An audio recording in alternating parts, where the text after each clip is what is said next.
So guys let's discuss this concept. पहले हम एक सिनेरियो से समझते हैं और देखते हैं अगर ये सिनेरियो हमारे बिजनेस में होता है तो उसकी अकाउंटिंग कैसे बताई है इन डेज ने। तो सपोज हम लोग की लैपटॉप की शॉप है और हम लोग 10 लैपटॉप्स बेच रहे हैं रिलायंस को, और रिलायंस हमें इन रिटर्न अपने 50 इक्विटी शेयर्स दे रहा है। ठीक है, और आइडियली एक लैपटॉप की प्राइस 20,000 है। ठीक है, तो आइडियली हमें तो रिलायंस से 2 लैक्स मिलना चाहिए, बट वो हमें क्या दे रहा है, अपने इक्विटी शेयर्स दे रहा है। तो इंडेस ने क्या बताया कि ये केस में आपको जो नॉन कैश कंसिडरेशन मिल रहा है, नॉन कैश कंसिडरेशन मतलब कैश के अलावा बाकी कोई भी काइंड में कंसिडरेशन मिलना, तो यहाँ हमें कुछ मनी में कंसिडरेशन नहीं मिल रहा है, हमें इक्विटी शेयर मिल रहा है। तो ये केस में जो हमें नॉन कैश कंसिडरेशन मिल रहा है उसकी फेयर वैल्यू पे हम लोग रेवेन्यू रिकॉर्ड करेंगे। तो वो हमें 50 इक्विटी शेयर्स दे रहा है और पर शेयर की मार्केट में वैल्यू 20,000 है। तो हम लोग उसकी फेयर नॉन कैश कंसिडरेशन की फेयर वैल्यू पे ही हम रेवेन्यू रिकॉर्ड कर लेंगे, और बाकी हम as an investment in equity shares करके बता देंगे। ठीक है, revenue will be record at a fair value of non cash consideration. फिर आगे बोला है इंडेस ने कि अगर आप रेडीली एस्टिमेट नहीं कर पा रहे हो कि फेयर वैल्यू क्या है वो नॉन कैश कंसिडरेशन की, तो आप जो बाकी कस्टमर को जिस सेलिंग प्राइस से सेल करते हो ना, आप फिर वो सेलिंग प्राइस पे रिकॉर्ड कर लो। ठीक है, अभी सपोज रिलायंस जो है वो लिस्टेड नहीं है इन केस स्टॉक मार्केट पे, और बहुत डिफिकल्ट है उनकी फेयर वैल्यू एस्टिमेट करना। तो वो केस में मैं बाकी लोग को 20,000 में सेल करती हूँ ना पर प्राइस लैपटॉप, तो वो चीज़ के हिसाब से फिर मैं 2 लाख का रेवेन्यू रिकॉर्ड कर लूँगी। तो यहाँ पे हम लोग इन्वेस्टमेंट करके सेल्स को हम लोग 2 लाख रुपीज़ का बुक कर देंगे, अगर फेयर वैल्यू हम लोग के पास अवेलेबल नहीं है तो। नॉन कैश कंसिडरेशन का हम लोग क्वेश्चन डिस्कस कर लेते हैं। तो यहाँ पे आरटी लिमिटेड एंटर कर रहा है कॉन्ट्रैक्ट एटी लिमिटेड के साथ ऑफिस बिल्डिंग बना देने के लिए। ठीक है, आरटी लिमिटेड बना के देगा एटी लिमिटेड को ऑफिस बिल्डिंग, और उन्होंने कॉन्ट्रैक्ट एंटर किया है कि आरटी लिमिटेड 18 मंथ्स में बना के देगा। 18 मंथ्स मतलब 1.5 ईयर। ठीक है, फिर आगे बोला है कि एटी लिमिटेड जो है वो बिल्डिंग बना देने के लिए 350 रुपीज का कंसिडरेशन देगा। ठीक है, ये फिक्स कंसिडरेशन है, इतना तो वो देगा ही एटी लिमिटेड। फिर आरटी लिमिटेड को बोनस में 10 लैक्स के इक्विटी शेयर्स भी मिलेंगे एटी लिमिटेड के, अगर वो लोग अपना ऑफिस बिल्डिंग 1 ईयर में कंस्ट्रक्ट करके देंगे तो। ठीक है, एंड कॉन्ट्रैक्ट कितने मंथ के लिए एंटर हुआ है, 18 मंथ। ठीक है, बट उनको 12 मंथ में चाहिए उनका बिल्डिंग बना के। तो अगर वो लोग आरटी लिमिटेड अगर 10 मंथ में बना के देगा तो फिर एटी लिमिटेड उनको 10 लाख के इक्विटी शेयर्स देगा। और फिर यहाँ पे बोला है कि फेयर वैल्यू एक शेयर की 100 रुपीज है। तो हमें ट्रांजैक्शन प्राइस कैलकुलेट करना है अगर एंटिटी बोनस अर्न कर लेता है, मतलब 1 ईयर में वो बिल्डिंग बना के अगर दे रहा है, तो अभी ट्रांजैक्शन प्राइस कैसे कैलकुलेट करेंगे। ठीक है, वो हमें ट्रांजैक्शन प्राइस कैलकुलेट करके बताना है। तो अभी ये केस में वैसे तो हमने कॉन्सेप्ट पढ़ा था कि वेरिएबल कंसिडरेशन अगर मार्केट वॉलीटिलिटी पे डिपेंड करता है तो वो केस में हम लोग वेरिएबल कंसिडरेशन कैलकुलेट नहीं करेंगे, बट यहाँ पे हम लोग उसको एस्टिमेट कर सकते हैं। और यहाँ पे बोला भी गया है क्वेश्चन में कि आपको ये अज्यूम करके चलना है कि एंटिटी बोनस अर्न कर रहा है। ठीक है, इसका सॉल्यूशन देख लेते हैं। तो ट्रांजैक्शन प्राइस में fix consideration plus variable consideration include होता है, ये तो हमने पहले ही डिस्कस कर लिया। तो फिक्स कंसिडरेशन कॉन्ट्रैक्ट के अंदर था 350 करोड़ का, तो वो ले लेंगे, और plus non cash consideration. Non cash consideration किस पे वैल्यू होता है, नॉन कंसिडरेशन की फेयर वैल्यू पे। तो हमें यहाँ पे फेयर वैल्यू ऑलरेडी दिया है, तो 10 लाख शेयर्स इंटू ₹100 पर शेयर करके जो उसकी फेयर वैल्यू है उसको मल्टीप्लाई करके हम लोग नॉन कैश कंसिडरेशन रिकॉर्ड कर लेंगे। ये वेरिएबल कंसिडरेशन है, और टोटल लेके हम लोग का ट्रांजैक्शन प्राइस कैलकुलेट हो गया। तो ये ट्रांजैक्शन प्राइस पे हम लोग रेवेन्यू रिकॉर्ड कर लेंगे। Let's discuss this question. ये क्वेश्चन आप पोज करके रीड कर सकते हो। मैंने इसका समरी बनाया है तो फटाफट समझ लेते हैं। तो यहाँ पे ए लिमिटेड है और बी लिमिटेड है। ए लिमिटेड का टेलीकम्युनिकेशन का बिजनेस है और बी लिमिटेड का पावर सप्लाई का बिजनेस है। तो यहाँ पे कॉन्ट्रैक्ट कुछ ऐसा हुआ है जहाँ पे A Limited 1 lakh minutes sell करेगा, talk time minutes B Limited को, और इन रिटर्न बी लिमिटेड जो है वो अपनी 20,000 इलेक्ट्रिसिटी यूनिट्स सेल करेगा ए लिमिटेड को। ठीक है। अभी ये केस में हम लोग रेवेन्यू रिकॉग्नाइज कैसे करेंगे? अभी देखो, ए लिमिटेड जो सेल कर रहा है 1 लाख मिनट्स, उसके अगेंस्ट उसको क्या मिल रहा है? उसको 20,000 के इलेक्ट्रिसिटी यूनिट्स मिल रहे हैं। तो ये मेरा आइडियली कंसिडरेशन हो गया, बिकॉज मैं जो सेल कर रहा हूँ उसके अगेंस्ट अगेंस्ट मुझे तो ये मिल रहा है। ठीक है, नॉन कैश कंसिडरेशन मिल रहा है। तो नॉन कैश कंसिडरेशन को हमने क्या सीखा है, किस पे वैल्यू करेंगे? उसकी फेयर वैल्यू पे हम लोग रिकॉर्ड करेंगे। तो अभी ए लिमिटेड को इलेक्ट्रिसिटी यूनिट्स मिल रहा है तो उसका वही कंसिडरेशन हो गया, और इलेक्ट्रिक यूनिट्स की जो फेयर वैल्यू है वो ऑलरेडी हम लोग को क्वेश्चन में दी गई है यहाँ पे। ठीक है, तो हम लोग वो फेयर फेयर वैल्यू पे उसको रिकॉर्ड कर लेंगे। अभी बी लिमिटेड जो है वो कैसे रेवेन्यू रिकॉग्नाइज करेगा? अभी बी लिमिटेड जो है वो अपनी इलेक्ट्रिसिटी यूनिट्स बेच रहा है और उसके अगेंस्ट उसको क्या मिल रहा है?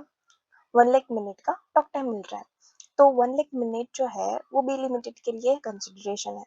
भले वो नॉन कैश कंसिडरेशन है, बट वो कंसिडरेशन है। ठीक है, तो नॉन कैश कंसिडरेशन को हम लोग उसकी फेयर वैल्यू पे रिकॉर्ड करते हैं। तो ये 1 लाख मिनट की जो भी फेयर वैल्यू है उस पे बी लिमिटेड अपना रेवेन्यू रिकॉग्नाइज कर लेगा, बिकॉज उसको वही मिल रहा है अपना सेल करने के बाद।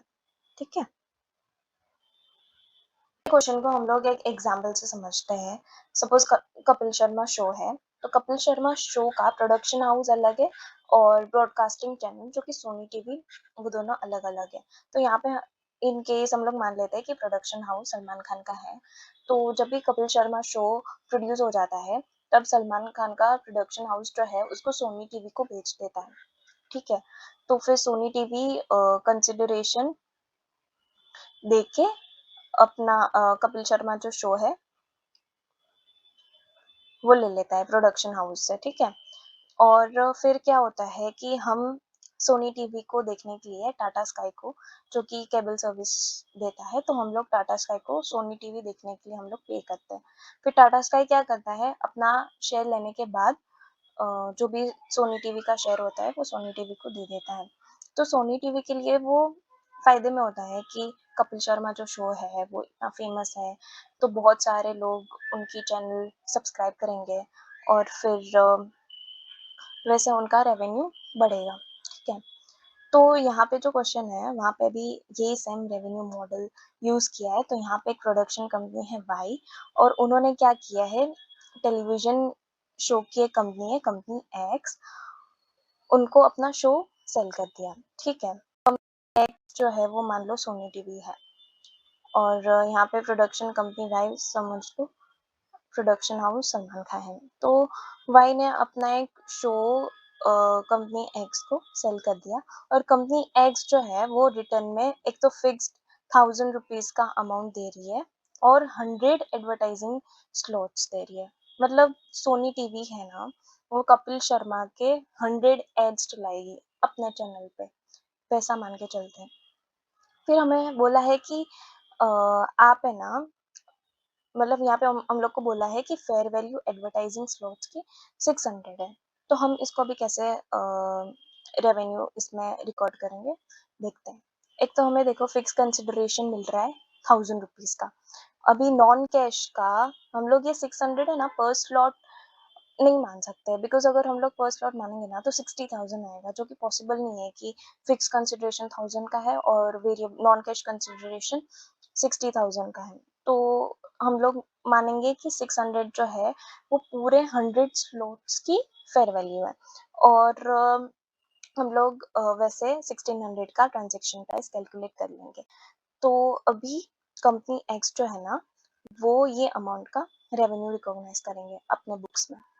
फिर बोला है नीचे कि अगर अभी हम लोग है ना फेयर वैल्यू एस्टिमेट नहीं कर पा रहे हैं, और आप समझ लो कि स्टैंड अलोन सेलिंग प्राइस जो है ना वो 1,500 है। मतलब बाकी मार्केट में अगर मैं ये ऐसा सेल करने जाऊँ, तो मेरे को क्या मिलेगा, 1500 का मुझे कंसिडरेशन मिलेगा। तो हम लोग क्या करेंगे ये केस में, पूरा 1500 का ही ट्रांज़ैक्शन प्राइस मान लेंगे। और सो अभी एक कॉन्सेप्ट डिस्कस करते हैं नॉन कैश कंसिडरेशन का ही। तो सपोज़ मैंने बिल्डिंग बनाने का एक कॉन्ट्रैक्ट एंटर किया क्लाइंट के साथ, तो जिसमें क्लाइंट है ना, मुझे सीमेंट प्रोवाइड करके दे रहा है, और वो जो सीमेंट दे रहा है ना, वो मैं उसकी बिल्डिंग बनाने के लिए भी यूज़ कर सकती हूँ, और बाकी किसी की बिल्डिंग बनाने के लिए भी मैं वो सीमेंट को यूज़ कर सकती हूँ। तो उसने मुझे सीमेंट वैसे सेल किया है जिससे कंट्रोल पूरा मेरे पास ही आ जाए वो सीमेंट का, ठीक है? तो ये केस में जो सीमेंट उसने मुझे दिया है ना, वो नॉन कैश कंसिडरेशन माना जाएगा। तो वो जो बिल्डिंग बनाने के लिए जो नॉर्मल कंसिडरेशन दे रहा है ना, वो प्लस सीमेंट का जो है फेयर वैल्यू, ठीक है? तो वो दोनों को ऐड करके मैं रेवेन्यू बुक करूँगी। अभी हम लोग ने कंट्रोल का जब मतलब समझ रहे थे, तब हमने समझा था कि कंट्रोल कब बोलेंगे कि कंट्रोल पास हुआ है। एक तो पहले गुड्स का पूरा राइट्स मेरे पास आ गया है। मैं जैसे चाहूँ वैसे वो गुड्स को यूज़ कर सकती हूँ, और मैं बाकी लोग को भी मना कर सकती हूँ वो गुड्स ना यूज़ करने के लिए। I have access to stop someone from using my goods. Okay, तो माना जाएगा कि कंट्रोल पास ऑन हुआ है। तो जब वो मुझे सीमेंट दे रहा है, तो उसके बाद मैं चाहूँ तो उसकी बिल्डिंग के लिए यूज़ करूँ, या तो फिर मैं ना भी यूज़ करूँ, या तो फिर मैं दूसरे की बिल्डिंग बनाने के लिए यूज़ करूँ, पूरा मेरे ऊपर है वो, ठीक है? तो ये केस में कंट्रोल अगर मुझे पास ऑन हुआ है, तो वो नॉन कैश कंसिडरेशन माना जाएगा। अभी मेरे क्लाइंट ने मुझे सीमेंट दिया और वो मुझे सिर्फ़ उसकी बिल्डिंग बनाने के लिए यूज़ करना है, तो ये केस में नहीं माना जाएगा कि मुझे कंट्रोल मिला है। तो ये केस में हम लोग नॉन कैश कंसिडरेशन में ऐड भी नहीं करेंगे, ठीक है? So guys let's discuss this question. इसका मैंने समरी यहाँ पे बनाया है। तो एक एसके लिमिटेड करके एक सेलर है, जो स्टीयरिंग सेल कर रहा है, और एमएस लिमिटेड करके एक है कंपनी जो कार मैन्युफैक्चरिंग कंपनी है। तो यहाँ पे एसके लिमिटेड जो स्टीयरिंग बना रहा है, वो एमएस लिमिटेड को 10,000 स्टीयरिंग सेल कर रहा है, रुपीज 25,000 पर स्टीयरिंग। यहाँ पे क्वेश्चन में ही पूरा बताया है, आप पोज करके रीड कर सकते हो। और फिर आगे ऐसा बोला है कि एमएस लिमिटेड जो है ना, वो टूल्स भी दे रहा है of fair value of 2 crore, ठीक है? और ऐसा भी बोला है कि वो जो टूल्स दे रहा है ना, उसका कंट्रोल भी पूरा एसके लिमिटेड को दे रहा है वो, ठीक है? तो अभी एसके लिमिटेड को पूरा कंट्रोल मिला है, तो वो टूल्स जो है, वो एमएस लिमिटेड के स्टीयरिंग बनाने के लिए भी यूज़ कर सकता है, और बाकी स्टीयरिंग्स बनाने के लिए भी यूज़ कर सकता है, ठीक है? तो ऐसा माना जाएगा कि एमएस लिमिटेड ने 10,000 स्टीयरिंग लेने के लिए 25,000 पर स्टीयरिंग तो दिया ही है, साथ में टूल्स भी as a non consideration SK Limited को प्रोवाइड किया है, ठीक है? बिकॉज़ पूरा कंट्रोल ही दे दिया वो टूल्स का, और एसके लिमिटेड जो है वो अपने हिसाब से वो टूल्स को यूज़ कर सकता है। तो जो हम लोग ट्रांज़ैक्शन प्राइस रिकॉर्ड करेंगे ना एसके लिमिटेड की, तो उसमें फिक्स कंसिडरेशन तो आएगा ही जो वो ले रहा है एमएस लिमिटेड से। साथ में ये भी मानेंगे कि ये जो नॉन कैश कंसिडरेशन है, वो भी ये कॉन्ट्रैक्ट को सैटिस्फाई करने के लिए दिया गया है। तो नॉन कैश कंसिडरेशन की जो फेयर वैल्यू दी है, वो फेयर वैल्यू से हम लोग नॉन कैश कंसिडरेशन को रिकॉर्ड कर लेंगे, और दोनों का ऐड करके हम अपनी ट्रांजैक्शन प्राइस कैलकुलेट कर लेंगे। Discuss this concept. तो यहाँ पे ऐसे सारे केसेस हैं जहाँ पे हमें अपनी ट्रांजैक्शन प्राइस को एडजस्ट करना पड़ेगा, ठीक है? तो वैसे केसेस में कैसा है पता है, कि हम कंसिडरेशन दे रहे हैं हमारे कस्टमर को, हम गुड्स और सर्विसेज भी दे रहे हैं, और साथ में हम लोग कंसिडरेशन भी दे रहे हैं। ओके, तो वैसे सारे टाइप के केसेस हैं, तो चलो देखते हैं। फर्स्ट है कि अगर हम लोग कैशबैक दे रहे हैं, तो इसका मैंने एग्जाम्पल लिया है पेटीएम। तो पेटीएम ने स्टार्टिंग में लोगों को बहुत सारे कैशबैक दिए थे कि अगर आप मूवी बुक करोगे, आप रिचार्ज करोगे पेटीएम के थ्रू, तो आपको इतने इतने अमाउंट का कैशबैक मिलेगा। तो सपोज एग्जांपल पेटीएम ने 1,000 रुपीज़ अर्न किए मूवी बुक्स है, मतलब उनके ऐप में आके सबने मूवी बुक किया और उससे पेटीएम ने 1000 का अर्निंग अर्न किया और उन्होंने उस पे 50 रुपीज का कैशबैक दिया सबको। तो ये केस में हम लोग रेवेन्यू जो है वो डायरेक्टली 950 पे रिकॉर्ड करेंगे, ठीक है। और गाइस डिस्काउंट और कैशबैक में ह्यूज डिफरेंस है। डिस्काउंट जो रहता है वो ऑन द स्पॉट सेटल हो जाता है और कैशबैक में कैसा होता है कि पहले हमें कंसिडरेशन मिलेगा हमारे कस्टमर से और उसके बाद जितना भी कैशबैक रहेगा वो हम उनको बाद में देंगे, ठीक है। फिर दूसरा है रिबेट कूपन्स। अभी मैं अगर चिप्स का पैकेट सेल कर रही हूँ तो मैंने एक ऑफर लाया कि आप चिप्स का पैकेट लोगे तो उसके अंदर एक कूपन भी रहेगा और वो कूपन फिर आप मेरे जो भी रिटेल स्टोर्स रहेंगे उस पे आके आप कूपन को रिडीम करा सकते हो, ठीक है। तो फॉर एग्जांपल रिटेलर शॉप में टोटल कूपन मैंने 1000 इश्यू किए थे, ठीक है। और पर कूपन की वैल्यू 10 रुपीज थी। तो अभी रिटेलर को ऐसा लग रहा है कि 1000 में से 20% लोग सिर्फ आएंगे कूपन रिडीम कराने के लिए, बिकॉज कूपन अभी है 10 रुपए का। कोई कोई लोग तो ध्यान ही नहीं देंगे कूपन पर और कोई कोई लोग 10 रुपए देख कर ही नहीं आएंगे शॉप पे रिडीम करने के लिए, ठीक है। तो शॉपकीपर को लग रहा है कि सिर्फ 20% कूपन रिडीम हो सकते हैं, ठीक है। तो वो केस में हम लोग ऐसा करेंगे,